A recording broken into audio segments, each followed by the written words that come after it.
Hey guys, Double K here, and welcome back to another video. Today, I'm going to be replacing the rusty keyboard on my Sony Vaio laptop. Let's get started.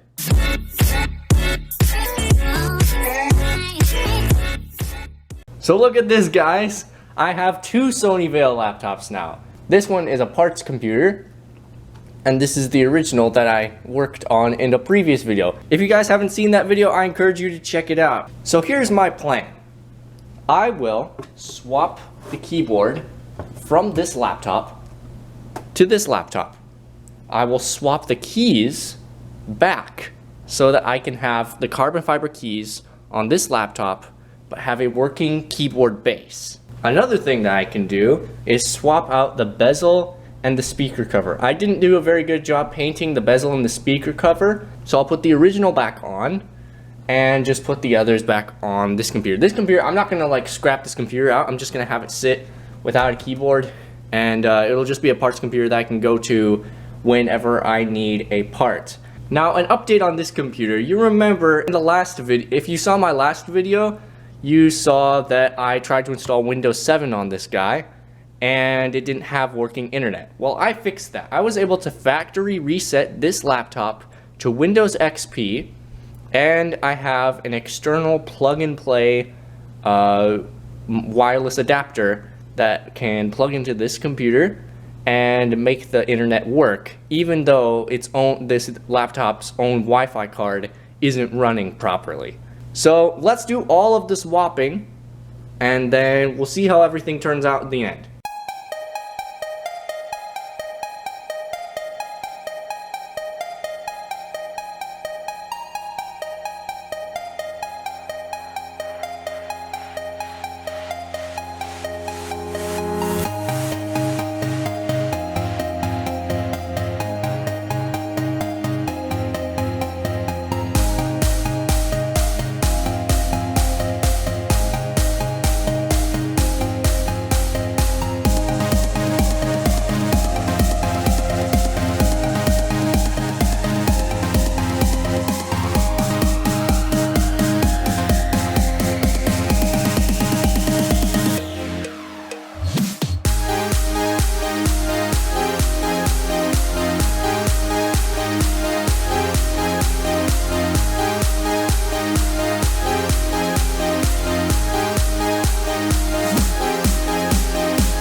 Alright guys, the new keyboard has been installed. I will swap the keys after I test them, but let's just see if the keys all work.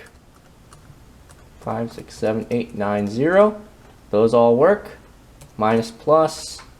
Backspace works. Okay, this is really good. Just go through all the keys and make sure they all work.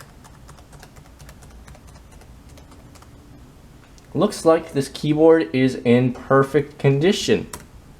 Yep, this keyboard is awesome. Now all I need to do is swap the keycaps.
And here we go, guys. A new fully functioning keyboard for this laptop. I'm gonna keep these keycaps just in case one of these gets damaged or lost or something. And I'll keep the latches too. I'm gonna throw away the base though, because the old base is broken. But yeah, now all we need to do is swap out the bezel, and there's a piece on the back that covers the heatsink that I also need to replace because that piece is missing. So let's do that. I've decided not to swap out the Wi-Fi card because I'm gonna have to basically disassemble this whole thing to get to it, and that's just not worth it right now. So I'm good with this external Wi-Fi adapter. Let's swap the last few pieces and then we'll be finished.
And it is done. This laptop now has a fully functioning keyboard and it looks really good. My gosh. I'll probably be painting these little white areas at some point, but for now, we're finished. So that's gonna be it for this video, guys. Hope you enjoyed it. If you did, then be sure to hit that like button down below and also consider subscribing if you're new. And I'll see you guys next time. Bye!